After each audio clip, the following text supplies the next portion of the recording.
கடைசி உள்ளவர்கள் கொஞ்சம் முன்னால் நினைவு தமர் தம்பா ரஹ்மத் செய்வானாக. வெளிப்பள்ளியில் உள்ளவர்களும் உள்ளவர்கள்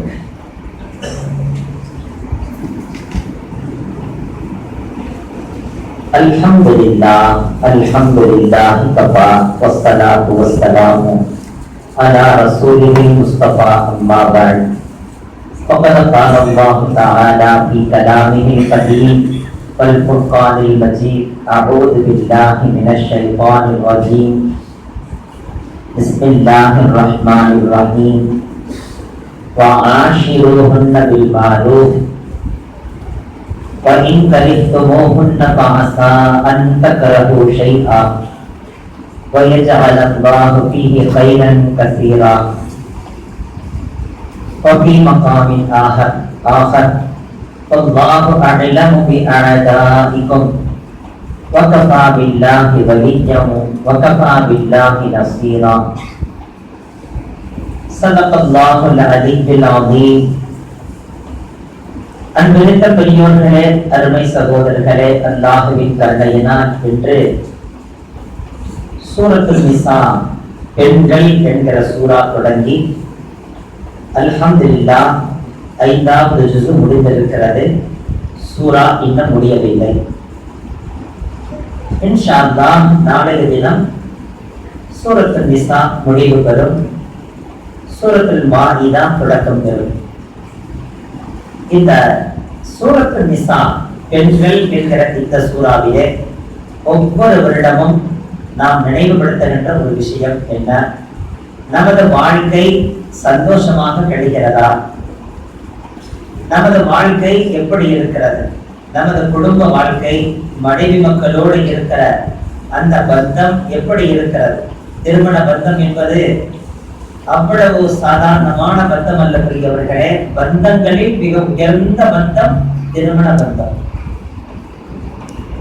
தாய் தந்தை என்கிற பந்தம் இருக்கலாம், அண்ணன் தம்பிகள் என்கிற பந்தம் இருக்கலாம், அக்கால் தங்கைகள் என்கிற பந்தம் இருக்கலாம், மாமன் மச்சன்மார்கள் என்ற அந்த பந்தம் இருக்கலாம். ஆனால் அத்துணை பந்தங்களுக்கும் அத்துணை சொந்தங்களுக்கும் அச்சாணியாக இருப்பது கணவன் மனைவி என்கிற பந்தம் தான். இந்த கணவன் மனைவி என்கிற பந்தத்தில் இருந்து வருகிற பந்தங்கள் தான் அத்துணை பந்தங்களுமே. எனவேதான் அல்லாஹ் ஜல்ல ஷானஹு வ தஆலா கணவனும் மனைவியும் கூடி அமர்ந்திருப்பதை பார்த்து அல்லாஹ் ரசிக்கிறான். அவர்கள் இருவரும் சேர்ந்து சிரித்து மகிழ்ந்து பேசுவதை பார்த்து பெருமிதம் கொள்கிறானா. அந்த இருவருமாக சேர்ந்து சாப்பிடுவதை பார்த்து சந்தோஷம் அடைகிறானா. சொல்கிறான், குடும்பஸ்தனை நான் விரும்புகிறேன் என்று அல்லாஹ் சொல்கிறான் என்றார்கள் நபிகள் நாயகம் ஸல்லல்லாஹு அலைஹி வஸல்லம். குடும்பஸ்தனை நான் விரும்புகிறேன். குடும்பஸ்தன் என்றால் மனைவி மக்கள் என்று சேர்ந்து வாழக்கூடிய அந்த குடும்பஸ்தனுக்கு இருக்கிற பிரச்சனைகள் என்னவென்று எனக்கு தெரியும். ஏனென்றால் குடும்பம் என்று வருகிற போது ஏற்படுகிற பிரச்சனைகளை அவன் எதிர்கொள்கிறான், தாங்கிக் கொள்ளுகிறான். எனவே அவனை எனக்கு மிகவும் பிடிக்கிறது என்று அல்லாஹ் கூறுகின்ற செய்தியை நபிகள் நாயகம் ஸல்லல்லாஹு அலைஹி வஸல்லம் அவர்கள் நமக்கு சொல்லித் தருகிறார்கள். திருமண பந்தம் என்பது என்ன புனிதமானது பெரியவர்கள்.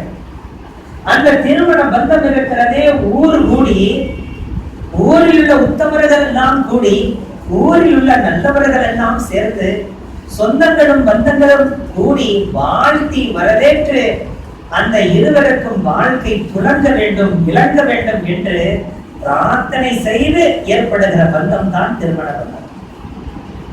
ஆனால் எனக்கு சொந்தம் தேவையில்லை, எனக்கு பந்தங்கள் தேவையில்லை, எனது உற்றார் உறவினர்கள் தேவையில்லை, எனக்கு ஊரில் உள்ள பெரிய மனிதர்களுடைய பிரார்த்தனை தேவையில்லை, அவர்களது வாழ்த்து தேவையில்லை, நான் இஷ்டப்பட்ட பெண்ணோடு நான் போய் வாழ்ந்து கொள்வேன் என்று ஒருவன் புறப்பட்டு போவார்கள். ஒரு பெண்மணி நான் இஷ்டப்பட்டவனோடு நான் வாழ்ந்து கொள்வேன் என்று அவள் புறப்பட்டு செல்வாளேயானால் அவளது வாழ்க்கையிலே எவருடைய பிரார்த்தனையும் போய் சேராது, எவருடைய வாழ்த்தும் போய் சேராது. யாருடைய உள்ளத்திலிருந்து உணர்விலிருந்து வருகின்ற அந்த சந்தோஷ வார்த்தைகள் தான் வாழ வைக்கும். ஏனென்றால் வாலிபர்கள் கூடியிருக்கிற சபை இது. படித்த பிள்ளைகள் கூடி இருக்கிற சபை இது. உங்களது படிப்பின் நிமித்தமாக பழக்கங்கள் ஏற்பட்டிருக்கலாம். நீங்கள் பணிபுரிகின்ற இடங்களில் பழக்கங்கள் ஏற்பட்டிருக்கலாம். அந்த பழக்கங்கள் குடும்பத்துக்கு சரியாகாது. அவள் குடும்பஸ்தியாக வருவதற்கு சரியாக மாட்டாள். உங்களோட சேர்ந்து இணைந்து ஒரு அழகிய அற்புதமான வணக்கசாலியான இபாதத்துள்ள ஊர் போற்றுகின்ற உத்தம குழந்தைகளை பெற்று தருவதற்கு அவள் சரியாக மாட்டாள். எனவே நீங்கள் படித்த படிப்பை வைத்தோ, நீங்கள் பணிபுரிகின்ற இடத்தை வைத்தோ, நீங்கள் வாங்கக்கூடிய சம்பளத்தை வைத்தோ நீங்கள் ஏமாந்து போகாதீர்கள்.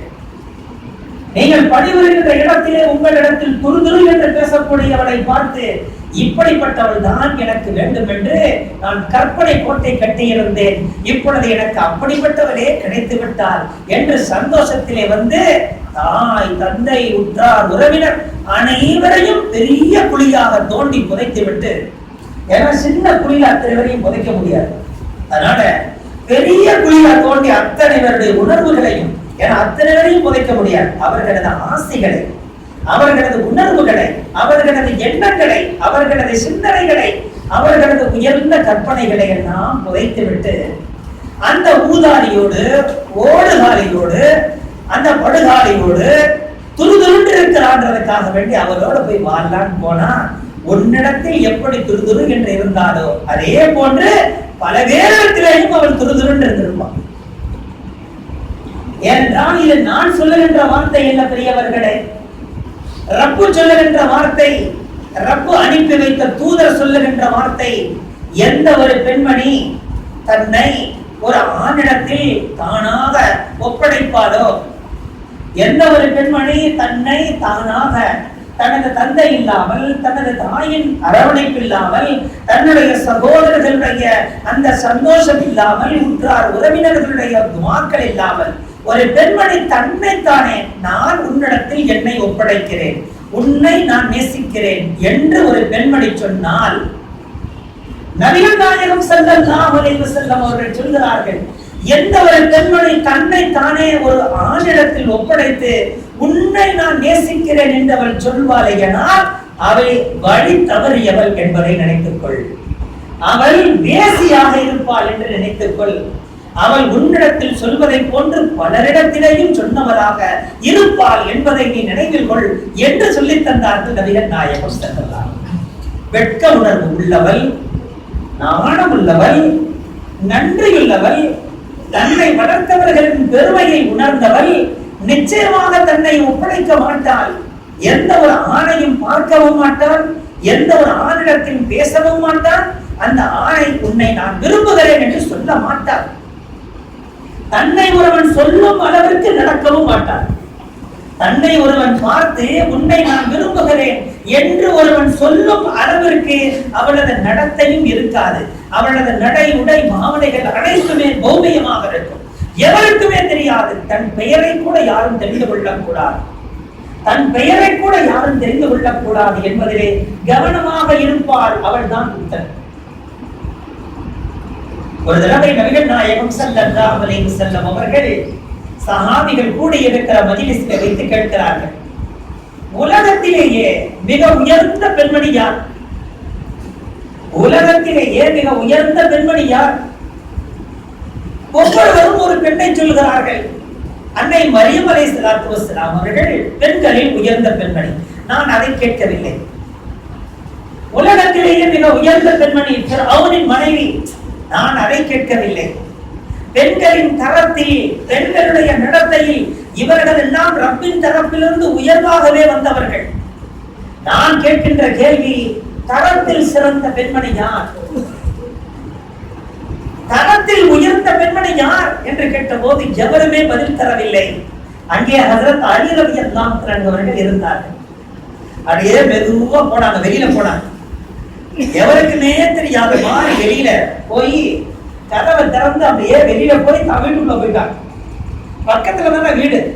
உள்ளே சென்றால் ஹஜ்ரத் ஃபாத்திமா ரலியல்லாஹு அன்ஹா தனது மனைவி, இல்லத்தரசி, நிகரில்லாத பெண்மணி, தனது மனைவியிடத்திலே கேட்கிறார்கள், உமது தந்தை இப்படி ஒரு கேள்வி ஒன்றை கேட்டிருக்கிறார், பதில் சொல்ல முடியாமல் திரைவி போய் கிடக்கிறோம், பதில் உனக்கு தெரியுமா என்று கேட்டபோது ஹஜ்ரத் ஃபாத்திமா ரலியல்லாஹு அன்ஹா சொன்னார்கள், பெண்களில் மிகச் சிறந்த பெண்மணி யார் தெரியுமா? அந்த பெண்ணும் எந்த ஆணையும் பார்த்திருக்க மாட்டாள், எந்த அந்நிய ஆண்களையும் பார்த்திருக்க மாட்டாள், எந்த அந்நிய ஆண்களின் பார்வையிலும் அவள் பட்டிருக்க மாட்டாள், அவள் தான் தரத்தில் சிறந்தவர். அந்த பதில அப்படியே கேட்ச் பண்ணிக்கிட்டு மீண்டும் மெதுவா உள்ள வந்து சபையோடு சபையா கலந்து உட்கார்ந்துக்கிட்டு, யார சொல்லலாம் நான் பதில் சொல்றேன். உடனே நபிகள் சொன்னாங்க, சொல்லுங்கள் அலியே சொல்லுங்கள். உடனே ஹஜ்ரத் அலி ரலியல்லாஹு அன்ஹு சொன்னார்கள், எந்த அந்நிய ஆணையும் அவள் பார்த்திருக்க மாட்டாள், எந்த அந்நிய ஆண்களின் பார்வையிலும் அவள் பட்டிருக்க மாட்டாள், அவள் தான் உத்தமையான பெண்மணி அப்படின்னு சொன்னைய உடனே நபிகள் சொன்னார்கள், எனது மகள் ஃபாத்திமா ஈரக்குலை துண்டல்லவான்னு சொன்னார். இந்த பதில் என் மக சொன்ன பதில், இது உங்ககிட்ட வந்த பதில் அல்ல, இது உள்ள போய் கேட்டுட்டு வந்த பதில்.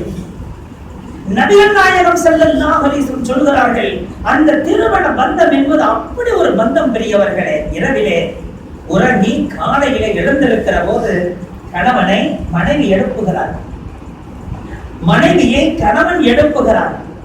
அந்த இருவரும் எழுப்பிக் கொள்ளுகின்ற அந்த விதம் இருக்கிறதே, அதை அல்லாஹ் ரசிக்கிறானா. ஹதீஸிலே வருகிறது, எழுந்திருங்க எழுந்திருங்க. அவர் இடம் மறுக்கிறார், கொஞ்சம் தண்ணீர் எடுத்து லைட்டா முகத்துல தெளிக்கிறார். அவரை எழுப்புகிறார், எழுந்திருக்க மறுக்கிறார், கொஞ்சம் முறுக்குகிறார், கொஞ்சம் தண்ணீர் எடுத்து தெளித்து அவரை எழுப்புகிறார். இந்த நிலையை பார்த்து அல்லாஹ் தனது ரஹ்மத்தினுடைய போர்வையினால் அவர்களை போர்த்திக் கொள்கிறான் என்றார்கள் நபிகள் நாயகம் ஸல்லல்லாஹு அலைஹி வஸல்லம். ஆனா இப்படி எழுப்பினால் தான் ரஹ்மத்துடைய போர்வை ஏற்பட்டு போதும். ஒரே ஒரு வதை எந்திரிக்கிறியா இல்லையா, மூலே முடிச்சவன் தூங்கிக்கிட்டே கிடக்குற, எந்திரிக்கிறியா இல்லையா, இந்த மாதிரி சொன்னாலும் அல்லாஹ் தன்னுடைய ரஹ்மத்தை வந்து போத்த மாட்டான். அதே மாதிரிதான் மனைவியை கணவனை எழுப்புற நேரத்துல அந்த மிருதுவோட எழுப்பினாத்தான், ஏங்க எந்திரிக்க நேரமாச்சு எந்திரிக்க, கொஞ்சம் தண்ணியை தெளிச்சு. அந்த தண்ணியை தெளிச்சுன்னு எந்திரிச்சு போட ஆடு சவணியில் அடிச்சாங்க. என்ன காரியம் பண்ற நீ, முகத்துல தண்ணி வர தெளிக்கிற, என்ன நினைச்சுக்கிட்டு இருக்கிற நீ அப்படின்னு சொல்லி கோபமாகறான். இந்த நிலை இருந்தால் அல்லாஹ் ரஹ்மத்துடைய போர்வையினால் பொருத்த மாட்டார். அதை இருவருமே கபூல் செய்யணும், அப்படி இருக்கணும்.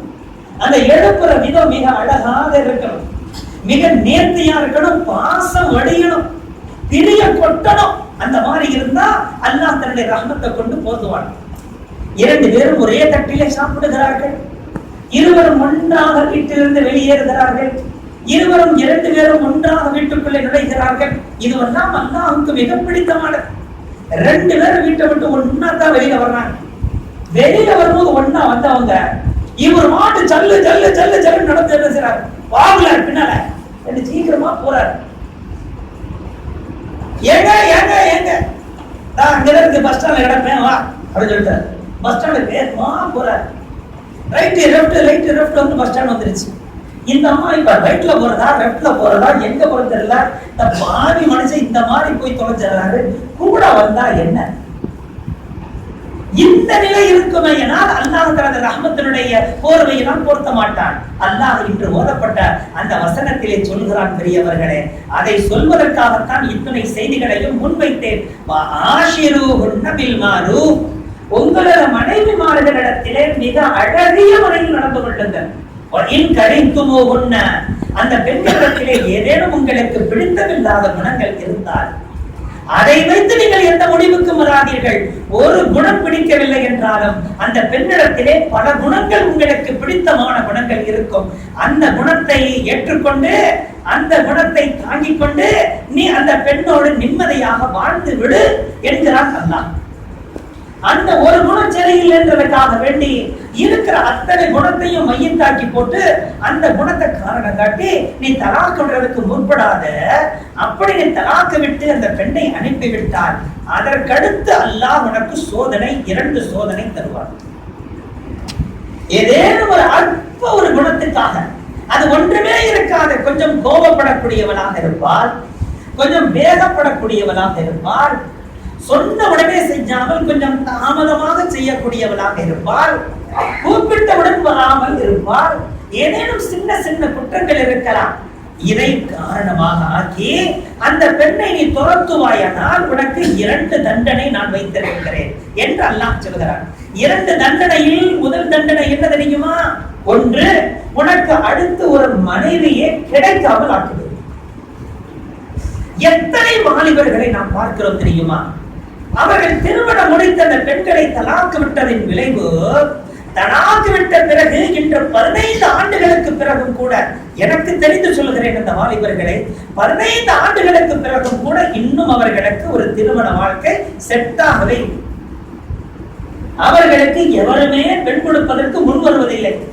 இவன் படுவா, சும்மா ஒண்ணுக்கும் இல்லாதெல்லாம் தலாக்கு விட்ட பையன், இவனுக்கு எப்படிக்கா பொண்ணு தர்றது என்று தரமாட்டான். அவனது வாழ்க்கையை நான் சூனியமாக்கி விடுவேன் என்கிறான் அல்லாஹ். மனைவி இல்லை என்றால் என்ன கஷ்டம் என்பதை அவனுக்கு நான் உணர வைத்தேன். ஒரு சாலிஹான பிள்ளைய தலாக்கு விட்டுட்டீரா படுவா, இன்னை உனக்கு மனைவியே இல்லாம உன்னை எந்த அளவுக்கு அலைகழிக்க வைக்கிறேன் பார் என்று அலைகழிக்க வைப்பார். இது முதல் தண்டனை. இரண்டாவது தண்டனை என்ன தெரியுங்களா?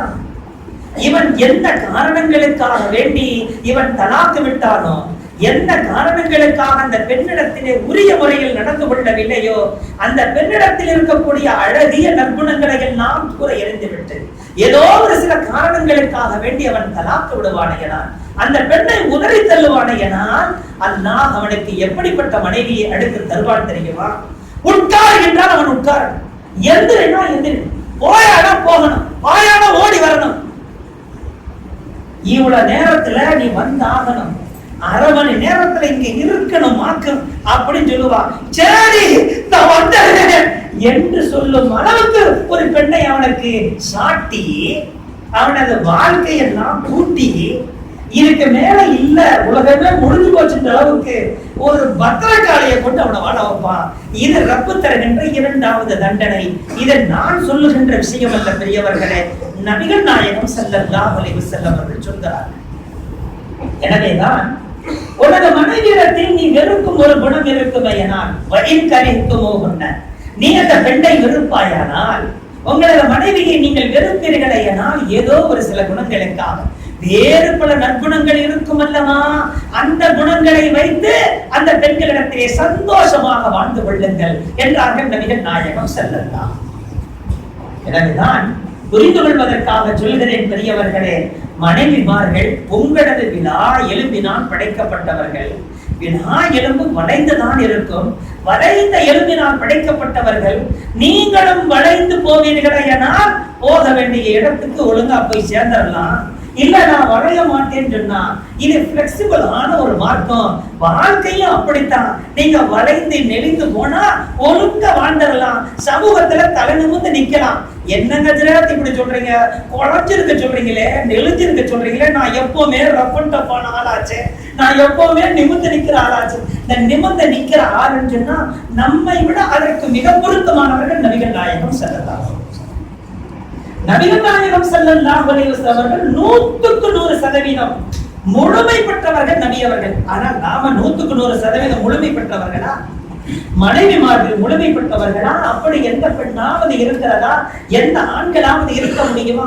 நபி அவர்கள் முழுமை பெற்ற மனிதர், 100 ஆண்களின் சக்தியை பெற்றவர்கள் நபிகள் நாயகம் ஸல்லல்லாஹு அலைஹி வஸல்லம். ஆனால் சொல்கிறார்கள், எனது அற்புத சக்திகளை வைத்து என் மனைவிமார்களை அடக்கி வைக்கவோ ஒடுக்கி வைக்கவோ அவர்களை மட்டுப்படுத்தி கட்டுப்படுத்தி வைக்கவோ நான் விரும்புவதில்லை.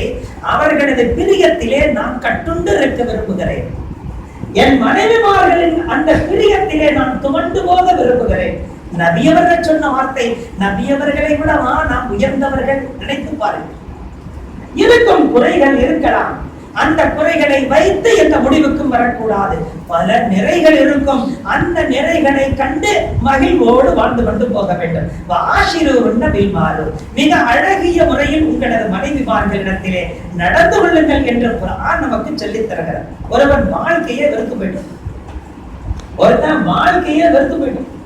எந்த அளவுக்கு வெறுத்தான்னா இதுக்கு மேல வாழ்றதுக்கு வகையே இல்லைன்ற முடிவுக்கு வந்துட்டோம். எதுவுமே விளங்க மாட்டுது, எதுவுமே தொடங்க மாட்டுது. எந்த வியாபாரத்தை தொடங்கினாலும் நஷ்டமா இருக்கு, கஷ்டமா இருக்கு. அதனால வேண்டாம், இந்த உலக வாழ்க்கையே வேண்டாம்ன்ற முடிவுக்கு வந்துட்டோம்.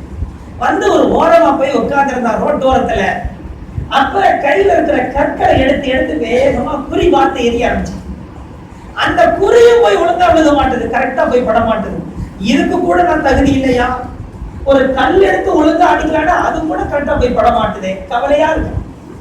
அந்த வழியா போனாரு ஒரு முதியவர். அவர் சொன்னாரு, தம்பி ரொம்ப கவலைப்படுற மாதிரி தெரியல, அவங்க வாழ்க்கையே வெறுத்து போயிடுச்சுங்க, குறைஞ்சபட்சம் இந்த கல்ல குறிபார்த்து எறிகிற அது கூட ஒழுங்கா போய் விழுக மாட்டுது, நான் எதுக்குமே நோ யூஸ்ங்க, நான் முடிஞ்சு போச்சு என் வாழ்க்கை. அப்பதான் அவர் சொன்னாரு, பெரியவர், இங்க வாப்பா தம்பி, பக்கத்து கிராமத்துல ஒருத்தர் இருக்கிறான், அவன் குறி எறிகிறது கரெக்டா போய் விழுகுது. ஏன்னா அந்த இடத்துல பல மரங்கள் நிறைந்திருக்கிற இடத்திலே அவன் குறிபார்த்து எரிஞ்சிருக்கிறான். ஒவ்வொரு மரத்திலையும் கரெக்டா போய் விழுந்திருக்குது. அந்த வட்டத்தினுடைய நடுமத்தில போய் குத்தி இருக்கு. ஏன்னா குறிபார்க்கிறதுக்காக ஒரு வட்டம் போட்டு அந்த வட்டத்தினுடைய நடுமத்தில தானே எரிவாங்க. அப்ப அந்த மரங்கள்லாம் ஆங்காங்கே வட்டம், அந்த வட்டத்தினுடைய நடுமத்தில குத்தி இருக்கு. அப்ப எவ்வளவு கரெக்டா அவன் எரிஞ்சிருந்தான், போய் குத்தணும். அவன்கிட்ட போய் யோசனை கேட்கலாம், தம்பி எப்படி இவ்வளவு குறிபார்த்து எரிகிற, அப்ப நீ இதுல நீ கரெக்டா இருக்கிறன்னா அப்ப வாழ்க்கையில நீ கரெக்டா இருக்கிறன்னு அர்த்தம், எனக்கு இதை நீ சொல்லி கொடு, நான் என் வாழ்க்கையை சரி பண்ணிக்கிறேன் அப்படின்னு இவனை கூட்டிட்டு போனார் இந்த முதியவர். போனா அவனும் சோகமாதான் உட்கார்ந்துருக்கான், அவனும் கவலையாத்தான் உட்கார்ந்துருக்கான். என்னப்பா இவ்வளவு குறிபார்த்து எரிஞ்சிருக்கிற, நீ சோகமா இருக்கிறீன்னு கேட்டா அவன், என் வாழ்க்கை ஒன்ன விட ரொம்ப மோசமா தான் இருக்குது. அப்படி இருக்கு, இந்த மாதிரி குறிபார்த்து கரெக்டா இருந்திருக்கிய, அது எப்படி, அது இப்படித்தான் அப்படின்னு சொல்லி அவன் காட்டணும். எப்படின்றத காட்டணும். அந்த மரத்தை பாரு, அந்த மரத்தை பார்த்துட்டு இப்ப எரியுது, எந்த இடத்துல போய் குத்துதோ அங்க ஒரு வட்டத்துல போட்டுக்கிறோம். ஏங்க வட்டத்தை போட்டு குத்துறது இல்லை, எங்க போய் இது குத்துதோ அதை குத்துற பிறகு அந்த குத்துறதுக்கு தோறும் ஒரு வட்டத்தை போட்டுறது. இது தாங்க வாழ்க்கை என்று அந்த முதியவர் சொல்லி தந்தார். ஒன்று, நீ நினைத்த மாதிரி நடக்கவில்லை என்றால் எப்படி ரப்பு நடத்துகிறானோ அதை உனது வட்டத்துக்குள்ளே ஆக்கிக்கொள், உனது வாழ்க்கை சிறந்து விடும். இந்த திருமண பந்தம் இருக்குது, இது முறுக்கு கயிறு போட்டு கட்டப்பட்ட பந்தம் அல்லங்க. முறுக்கு கயிறு சொல்லுவாங்கல்ல, தண்ணி இறக்கிற கயிறு, அந்த கயிறுக்கு தான் முறுக்கு கயிறு சொல்லுவாங்க. இப்ப தண்ணி இறக்கிற அந்த முறுக்கு கயிறு போட்டு கட்டப்பட்டதல்ல. லாரியில லோடு ஏற்றுறாங்கன்னா அதுக்கு கட்டுவாங்க பாத்தீங்களா, முறுக்கு கயிறு. அந்த முறுக்கு கயிறு போட்டு கட்டப்பட்டதில்ல திருமண பந்தம் என்பது. ஒரு கடையில போய், பொட்டல கடையில போய் கொஞ்சம் முறுக்கு கேட்டோம், ஏங்க சாப்பிடுற முறுக்கு, அந்த முறுக்குக்கு ஒரு கயிறு கட்டுவோம் பாத்தீங்களா, அந்த கயிறு கொண்டு கட்டப்பட்டதுதான் திருமண பந்தம். ஏங்க முறுக்கு போட்டுறதுக்கு கட்ட கயிறு இருக்கு பாருங்க, சல்ல டப்புன்னு எடுப்போம் உடஞ்சு, அது அந்த அளவுக்கு தான் அந்த கயிறு இருக்கும். அந்த மாதிரி கயிறு கொண்டு கட்டப்பட்டதுதான் திருமண பந்தம். கணவனுக்கு மனைவிக்கு மத்தியில சண்டை ஏற்பட்டுருச்சு, ரெண்டு பேரையும் சேர்த்து வைக்கிறதுக்காக ஒரு பெரியவர் வந்தார். எப்பவுமே ஒரு பெரியவர் வருவாரான்னு கேட்காதீங்க, பெரியவர் வந்தா தான் நமக்கு பரக்கத்தை. அல் பரக்கத்தும் காவிரிக்கும், உங்களில் உள்ள பெரிய மனிதர்களோடு நீங்கள் சேர்ந்திருப்பதின் மூலமாகத்தான் நீங்கள் பரக்கத்தான வாழ்க்கையை பெற முடியும் என்று நபிகள் நாயகம் ஸல்லல்லாஹு அலைஹி வஸல்லம் சொல்லியிருக்காங்க. அப்ப அந்த பெரியவர் வந்தார், அவர் சேர்த்து வைக்கிறதுக்காக வந்தார். வர்ற வழியிலேயே முறுக்கு வித்துக்கிட்டு இருந்தாங்க, ஒரு பொட்டலம் வாங்கிட்டு தான் வந்தார். அதனாலதான் நான் முறுக்கு கயிறு இல்லை, அவர் முறுக்க வாங்கிட்டு வந்தாரு. வாங்கிட்டு வந்து ரெண்டு பேருக்கு மத்தியில சாப்பிடுறதுக்காக பிரிச்சு வச்சாரு. முதல்ல அவங்க ரெண்டு பேருக்கு மத்தியில என்ன ப்ராப்ளம்ன்றது பிறகு பார்க்கலாம், முதல்ல முறுக்க சாப்பிடுங்க. ரெண்டு பேரையும் முறுக்க சாப்பிட்ட பிறகு இந்த கையில கட்டி இருந்த அந்த கயிறு இருந்துச்சு பாருங்க, பொட்டலத்தை கட்டி இருந்த கயிறு, அந்த கயிற ஒரு பக்கத்தை நீங்க ரெண்டு பேரும் பிடிச்சுக்குங்க, ஒரு பக்கத்தை நீங்க ரெண்டு பேரும் பிடிச்சுக்குங்க, இன்னொரு பக்கத்தை நான் பிடிச்சுக்கிறேன். இவன் ரெண்டு பக்கமும் இழுக்கலாம், நானும் இழுக்கிறேன், நீங்களும் இழுங்க. இந்த கயிறு உடைஞ்சிருச்சுன்னா, இந்த கயிறு அறுந்து போனா உங்க ரெண்டு பேருக்கு மத்தியில நான் பிடிச்சு விட்டுறேன். இந்த கயிறு மட்டும் அறாம இருந்துச்சுன்னா, இந்த கயிறு மட்டும் உடையாம இருந்துச்சுன்னா உங்க ரெண்டு பேருக்கு மத்தியில நான் சேர்த்து வச்சிருவேன். இதுக்கு நீங்க ஓகேவா என்று கேட்டார். உடனே ரெண்டு பேர் நினைக்கிறாங்க, இந்த கயிறு நம்ம இழுத்துட்டு புடக்குன்னு உடைய போகுது, நமக்கு மத்தியில அவர் பிடிச்சு வைக்க போறாரு, சரிங்க நாங்க ஒப்புதல் தான். உடனே அந்த கயிறு அந்த ரெண்டு பேரும் சேர்ந்து ஒன்னா பிடிச்சிருக்கிறாங்க. இந்த பெரியவரை இங்க பிடிச்சிருக்கிறாங்க. அந்த ரெண்டு பேரும் சேர்ந்து இழுக்க தேவையில்லை, சாதாரணமா உடஞ்சிடும். அந்த ரெண்டு பேரும் சேர்ந்து டைட் ஆக்குறாங்க. உடனே இந்த பெரியவர் என்ன செய்யறாரு, குடுகுடு நேரம் அங்கே போயிடுறாரு. உடனே அவங்க அந்த 2 பேரும் சொல்றாங்க, என்ன பெரியவரை நீங்க இப்படி ஓடி வந்தா எப்படி அது அறுந்து போகும் அப்படிங்க. சரி சரி இப்ப பாத்துட்டு மீண்டும் அவர் அங்க இவர் இங்க மீண்டும் டைட் ஆகும் போது ஓகேவா இப்ப அறுத்தரலாமா அடிச்சிருப்ப குடும்பம் வேற ஓடி போயிடாரு. நீங்க இந்த மாதிரி வந்துகிட்டே இருந்தாங்கன்னா அந்த நூல் அறவே செய்யாது அப்படின்னு இந்த 2 பேரும் சொன்னாங்க. அதைத்தான் நானும் சொல்ல வந்தேன். வாழ்க்கை என்பது உங்க 2 பேருக்கு மத்தியில் உள்ள பந்தம்.